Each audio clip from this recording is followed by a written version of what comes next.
आगे देखते हैं डीएनए के क्षारक, न्यूक्लियोसाइड व न्यूक्लियोटाइड, जिसको अंग्रेजी में कहते हैं nitrogenous basis of nitrogenous basis nucleoside and nucleotides of DNA.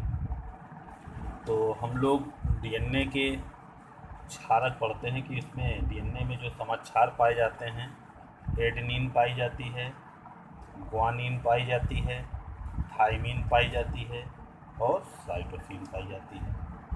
यानी कि नाइट्रोजन क्षारक क्या है? एडेनिन है, एडेनिन जिसको हम ए के द्वारा दिखाते हैं, ग्वानिन जिसको हम जी के द्वारा लिखते हैं, थाइमिन जिसको हम टी के द्वारा लिखते हैं और साइटोसिन जिसको हम सी के द्वारा लिखते हैं। ये 4 नाइट्रोजन समाक्षार पाए जाते हैं डीएनए में। अब हम देखते हैं इसके न्यूक्लियोसाइड क्या है। तो न्यूक्लियोसाइड, अब डीएनए के क्षारक तो ये 4 हो गए, एडेनिन, ग्वानिन, थाइमिन और साइटोसिन। तो हम पहले देख लेते हैं इसके न्यूक्लियोसाइड। तो न्यूक्लियोसाइड में पाई जाती है शर्करा पाई जाती है, शर्करा और क्षारक ये मिल करके निर्माण करते हैं किसका? न्यूक्लियोसाइड का निर्माण करते हैं। तो हम लोगों ने यहाँ ये 4 प्रकार के क्षारक डीएनए में देखे हैं, एडेनिन, ग्वानिन, थाइमिन और साइटोसिन।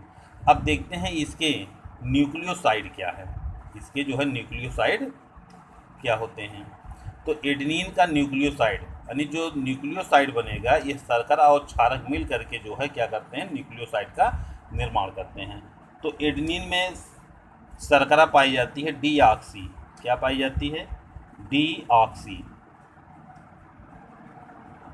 डीऑक्सी। क्षारक क्या है? Adenosine, adenosine. तो कहने का मतलब इसके जो क्षारक थे एडेनिन था, एडेनिन का न्यूक्लियोसाइड क्या हुआ? डीऑक्सी एडिनोसिन हुआ। शर्करा और क्षारक मिल करके जो है निर्माण करेंगे। ग्वानिन है, तो ग्वानिन में हम देखते हैं यहाँ पर भी वही चीज़ है, डीऑक्सी। ये क्या है? ये शर्करा है, डीऑक्सी ग्वानोसिन हो जाएगा, डीऑक्सी ग्वानोसिन, डीऑक्सी ग्वानोसिन। तो ये हो गया जो है इसके न्यूक्लियोसाइड हो गए ग्वानिन के। अब थाइमिन का देखते हैं। तो थाइमिन में भी हम इसी प्रकार से लिखेंगे, डीऑक्सी। थाइमिन है तो यहाँ पर लिख देंगे थाइमिडीन, थाइमिडीन। ये रहे जो है इसके न्यूक्लियोसाइड। अब साइटोसिन है, साइटोसिन में हम देखते हैं डीऑक्सी, यहाँ पर भी लगाएंगे शर्करा पहले, डीऑक्सी। अब इसका क्षारक क्या हो जाएगा? साइटिडीन हो जाएगा, साइटिडीन। तो इस तरीके से हम लोगों ने देखा कि यहाँ पर एडेनिन इसका न्यूक्लियोसाइड क्या है? डीऑक्सी एडिनोसिन है। ग्वानिन इसका न्यूक्लियोसाइड है डीऑक्सी ग्वानोसिन है। थाइमिन इसका न्यूक्लियोसाइड है डीऑक्सी थाइमिडीन है। और साइटोसिन इसका जो है न्यूक्लियोसाइड है डीऑक्सी साइटिडीन है।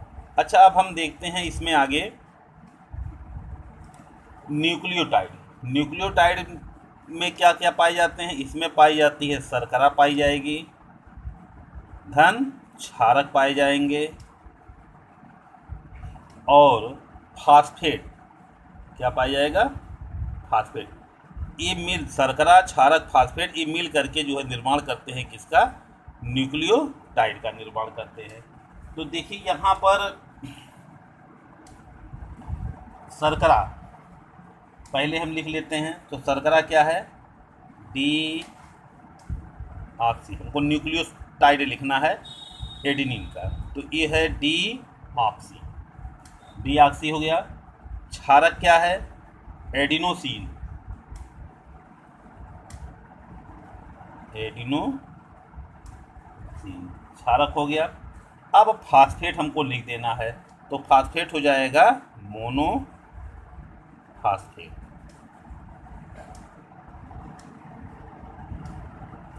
मोनोफॉस्फेट हो गया।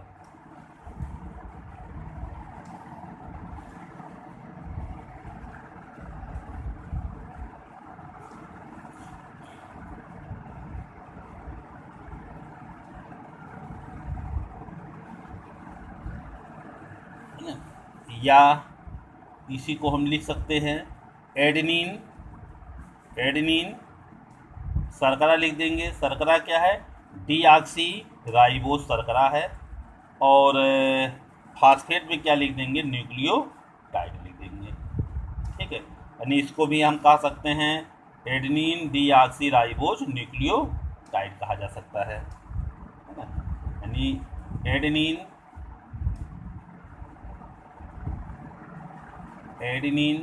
डीऑक्सी राइबोज न्यूक्लियोटाइड,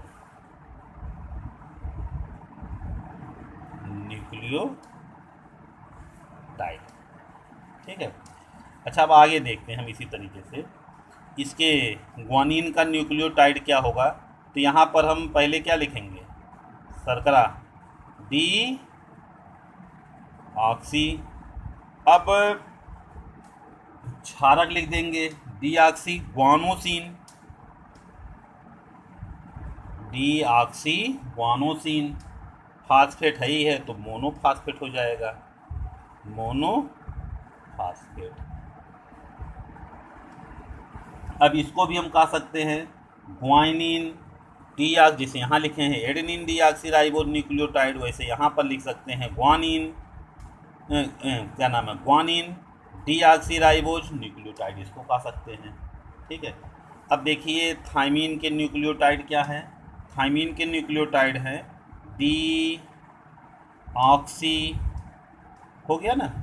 अब इसका क्षारक लिख देंगे thymidine, D oxy thymidine. Phosphate लिख देंगे मोनोफॉस्फेट, मोनोफॉस्फेट। ठीक है, या क्या कह सकते हैं अब? थाइमिडीन डीऑक्सी राइबोज न्यूक्लियोटाइड कह दें। ठीक है, अब अगला देखते हैं साइटोसिन का, तो इसका हो जाएगा डी ऑक्सी, साइटोसिन है तो साइटिडीन, साइटिडीन मोनोफॉस्फेट, मोनोफॉस्फेट,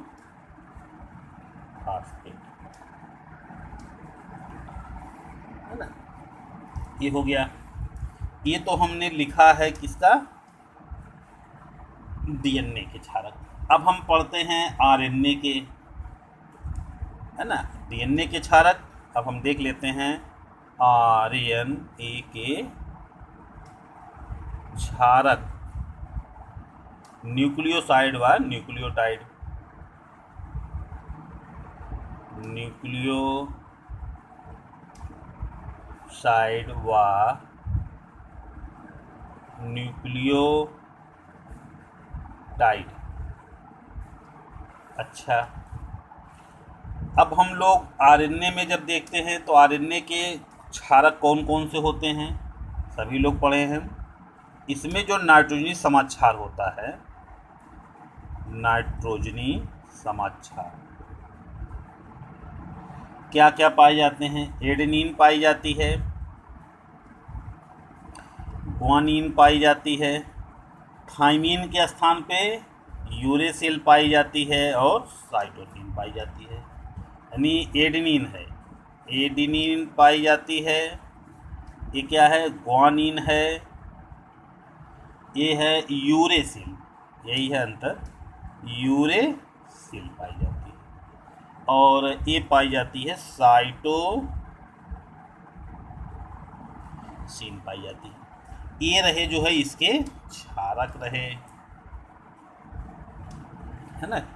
अब हम देखते हैं न्यूक्लियोसाइड पहले, इसके न्यूक्लियोसाइड, है ना। न्यूक्लियोसाइड में यहाँ पर हम देखते हैं इसमें डीऑक्सी राइबोज शर्करा तो पाई नहीं जाती है, डीएनए में पाई जाती है, इसमें पाई जाती है राइबोज शर्करा पाई जाती है।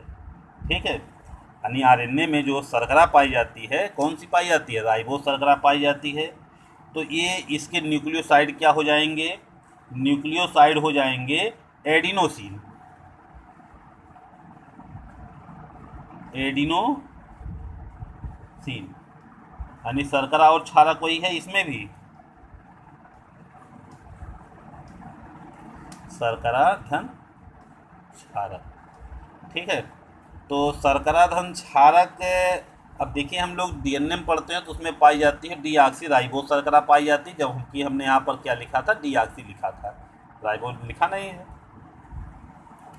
इसमें जो आरएनए है, आरएनए में पाई जाती है राइबोज शर्करा, तो राइबोज हम लिखते नहीं हैं।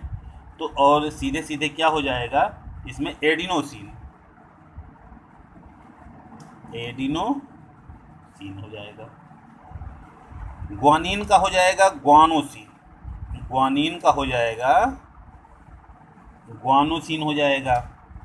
यूरेसिल है, इसका हो जाएगा यूरिडीन, इसका हो जाएगा यूरिडीन। और साइटोसिन का हो जाएगा साइटिडीन, साइटिडीन हो गया।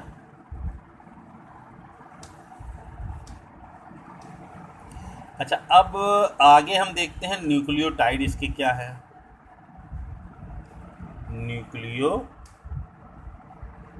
न्यूक्लियोटाइड को लिखने के लिए अब वही फिर जैसे डीएनए के लिए लिखे थे हम, शर्करा धन क्षारक धन फास्फेट। ठीक है, अच्छा यहाँ पर अब शर्करा, तो भाई यहाँ पर राइबोज शर्करा पाई जाती है ना, तो राइबो एडिनोसिन चाहे लिखें इसको, नहीं जैसे हमने आगे लिखा वैसे लिख लेते हैं। तो क्षारक इसमें क्या है? Adenosine,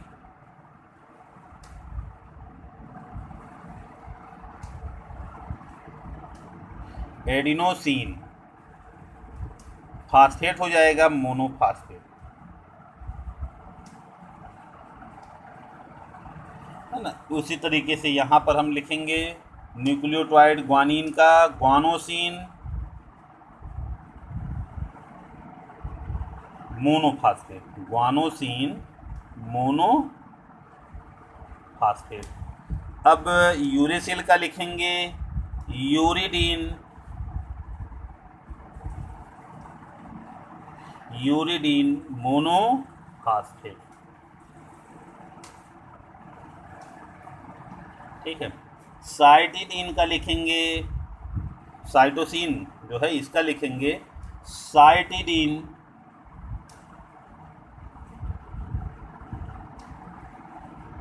monophosphate, monophosphate. तो ये रहे जो है आरएनए के क्षारक, न्यूक्लियोसाइड व न्यूक्लियोटाइड। तो इसमें हम लोग जो क्षारक पढ़ते हैं, क्षारक में आरएनए के क्षारक हैं एडेनिन, ग्वानिन, यूरेसिल और साइटोसिन। हम लोग देखते हैं डीएनए में एडेनिन, ग्वानिन, थाइमिन और साइटोसिन है। तो एडेनिन यानी डीएनए आरएनए में अंतर क्या होता है? इसमें थाइमिन के स्थान पे क्या पाई जाती है? यूरेसिल पाई जाती है, थाइमिन के स्थान पर यूरेसिल पाई जाती है। तो ये जो है इसका एक अंतर हो जाएगा, है ना। तो ये यूरेसिल। अब इसमें जो क्षारक दिया गया है न्यूक्लियोसाइड और न्यूक्लियोटाइड, एडेनिन का न्यूक्लियोसाइड एडिनोसिन, ग्वानिन का न्यूक्लियोसाइड ग्वानोसिन, यूरेसिल का न्यूक्लियोटाइड यूरेडिन, साइटोसिन का न्यूक्लियोटाइड साइटेडिन।